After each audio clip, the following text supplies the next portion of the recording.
கழகத்தினுடைய முன்னாள் பொருளாளர் நம்முடைய ஆருயிர் அண்ணன் ஆற்காட்டாறு இல்லத்தில் நடைபெறக்கூடிய இந்த மனவிழா நிகழ்ச்சிக்கு வருகை தந்து வாழ்த்துறை வழங்கியிருக்கக்கூடிய கழக பொருளாளர் அருமை சகோதரர் டிஆர் பாலு அவர்களே, முதன்மை செயலாளர் கே நேரு அவர்களே, துணை பொதுச் செயலாளர்கள் அருமை தங்கை கனிமொழி கருணாநிதி அவர்களே, ராசா அவர்களே, துவக்கத்தில் அனைவரையும் வரவேற்று மகிழ்ந்திருக்கக்கூடிய சட்டமன்ற எதிர்க்கட்சித் தலைவர் தம்பி உதயநிதி ஸ்டாலின் அவர்களே, முன்னாள் முதல்வரும் சட்டப்பேரவை உறுப்பினருமான அன்புக்குரிய ஓபிஎஸ் அவர்களே, தேமுதிகவினுடைய பொருளாளர் மாநிலங்களவை உறுப்பினர் சுதீஷ் அவர்களே, வருகை தந்திருக்கக்கூடிய முன்னாள் அமைச்சர்களே, நாடாளுமன்ற சட்டமன்ற முன்னாள் உறுப்பினர்களே, மாவட்ட கழகத்துடைய செயலாளர்களே, உள்ளாட்சி பிரதிநிதிகளே, மாவட்ட ஒன்றிய பகுதி வட்டக்கிளை செயலாளர்களே, நிர்வாகிகளே,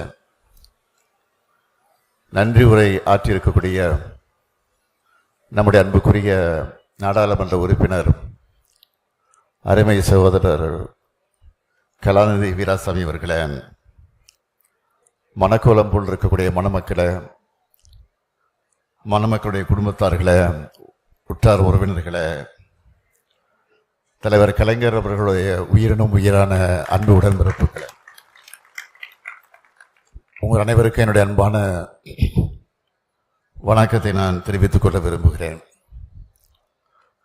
ஆற்றலுக்கும் கொள்கை பிடிப்புக்கும் இலக்கணமாக விளங்கிக் கொண்டிருக்கக்கூடிய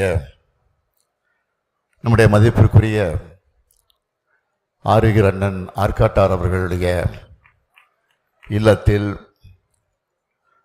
இந்த இனிய விழாவிலே பங்கேற்று அவருடைய பேரனும் நம் பாசத்திற்குரிய வடசென்னை நாடாளுமன்ற உறுப்பினர் டாக்டர் கலாநிதி அவர்களுடைய அருமை மகனுமான வி.கே. சித்தார்த் அவர்களுக்கும் ஆஸ்ரயா காயத்ரி அவர்களுக்கும் இந்த மனவிழா நிகழ்ச்சியை நான் நடத்தி வைத்து அதே நேரத்தில் மணமக்களை வாழ்த்தக்கூடிய ஒரு சிறப்பான வாய்ப்பை நான் பெற்றிருக்கிறேன்.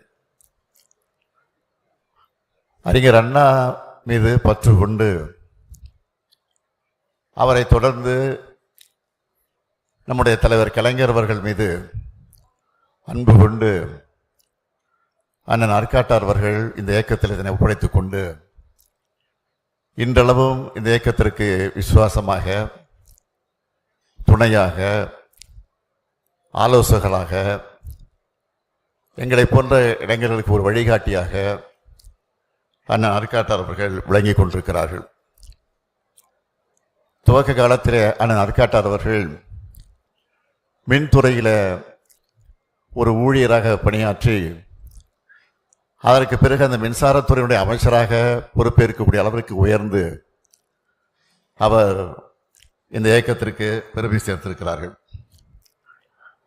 புலிக்கு பிறந்தது பூனையாகுமா என்ற அந்த பழமொழிக்கு ஏற்ப அண்ணன் ஆற்காட்டாருடைய அருமை மகன் நம்முடைய டாக்டர் கலாநிதி அவர்கள் இன்றைக்கு அவர் கழகத்துடைய வளர்ச்சிக்கு தலைமை கழகம் என்ன பண்ணியிட்டாலும், கழகம் எந்த உத்தரவு வழங்கினாலும் அதை சிறமேற்கொண்டு பணியாற்றக்கூடிய ஒரு ஆற்றல் மிக்க ஒரு செயல் வீரனாக நம்முடைய கலாநிதி வீராசாமி அவர்கள் விளங்கிக் கொண்டிருக்கிறார்கள்.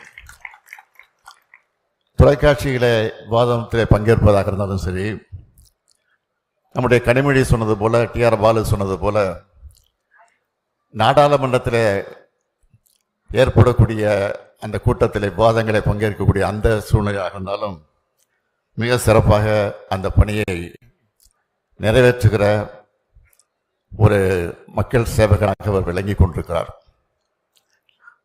இங்கே தம்பி உதயநிதி பேசுகிற போது சொன்னார், எனக்கு துணையாக தலைவர் கலைஞருக்கு எப்படி துணையாக இருந்தாரோ இன்றைக்கு நமக்கெல்லாம் துணையாக நான் ஆற்காட்டாளர்கள் இருந்து கொண்டிருக்கிறார்கள்.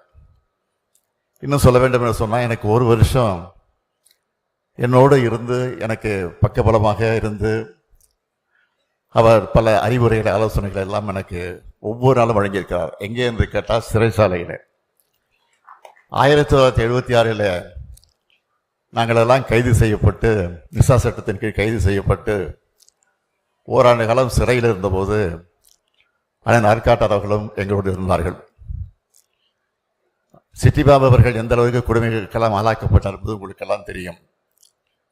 அவர் மறைவதற்கு என்ன காரணம் என்பதும் உங்களுக்கு புரியும். அது பற்றிலாம் நான் இந்த மனவிழா நிகழ்ச்சியை பேச விரும்பல. ஆக அப்படிப்பட்ட கொடுமைகள் எல்லாம் சென்னை சிறைச்சாலையில் நடைபெற்றது. அந்த கொடுமையிலையும் தன்னை ஈடுபடுத்திக் கொண்டு அதில் சிக்கி தவித்தவர் தான் அண்ணன் ஆற்காட்டார் அவர்கள். அதை பற்றியெல்லாம் கொஞ்சம் கூட கவலைப்படாமல், இன்னும் வெளிப்படையாக சொல்ல வேண்டும் என்று சொன்னால், நானெல்லாம் சிறையில நிம்மதியாக தெம்போடு திராணியோடு இருந்தேன் என்று சொன்னால் அதற்கான ஆற்காட்டார் தான் காரணமாக இருந்தார் என்பதை நான் நேரத்தை பெருமையோடு சொல்ல விரும்புகிறேன். ஆக இன்றைக்கும் என்னுடைய கையில் விசா தழும்பு இருக்கிறது. அதேபோல் நான் ஆற்காட்டார் அவர்கள் இன்றைக்கும் ஒரு காது கேட்க முடியாத நிலை ஏற்பட்டிருக்கிறது. சிறையிடப்பட்ட அந்த கொடுமையை தாங்கிய காரணத்தால் தான் அந்த நிலைமைக்கு ஆளாக்கப்பட்டார். எனவேதான் தலைவர் கலைஞர் அவர்கள் அண்ணன் ஆற்காட்டார் அடிக்கடி சொல்லுகிறது, வைரம் வாய்ந்த ஒரு தொண்டன் அண்ணன் ஆற்காட்டார் என்று பல நேரங்களில் சொல்லியிருக்கிறார். தலைவரிடத்தில் மட்டுமல்ல, பொதுச் செயலாளராக இருந்து வரைந்த நம்முடைய பேராசிரியர்களிடத்திலும் நன்மதிப்பு பெற்றவராக விளங்கியவர் நம்முடைய அருமையான ஆற்காட்டார் அவர்கள். அவர் பொருளாதார பதவியை எப்படி வைத்தாரோ அந்த பொறுப்பை நான் ஏற்றுக்கொண்டு பொருளாளராக இருந்தேன்.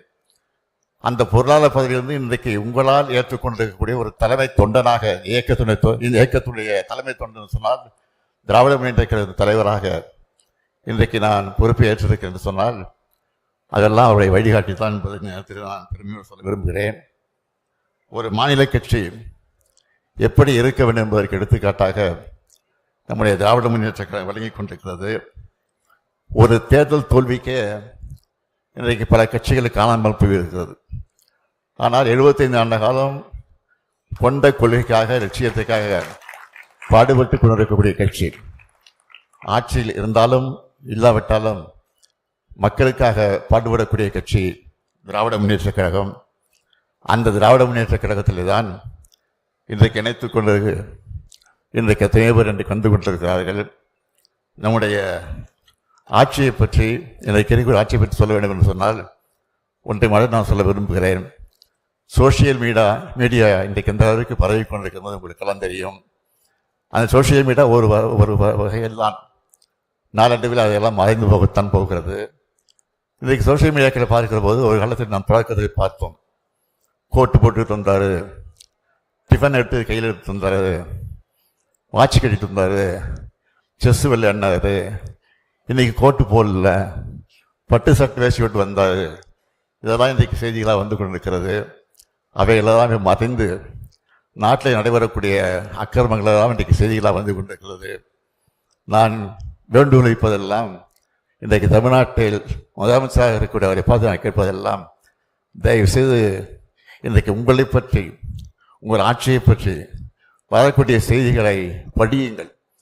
படித்து அதை உண்மையை கண்டுபிடியுங்கள், அதற்குரிய நடவடிக்கை எடுங்கள் என்பதுதான் என்னுடைய அன்பான வேண்டுகோள் என்பதை மாத்திரம் எடுத்து சொல்லி, நம்முடைய கலாநிதி வீராசாமி அவர்கள் தம்பி உதயநிதி சொன்னது போல அமைதியானவர், அடக்கமானவர், எந்த பணியை கொடுத்தாலும் தட்டாமல் செய்யக்கூடிய ஆற்றல்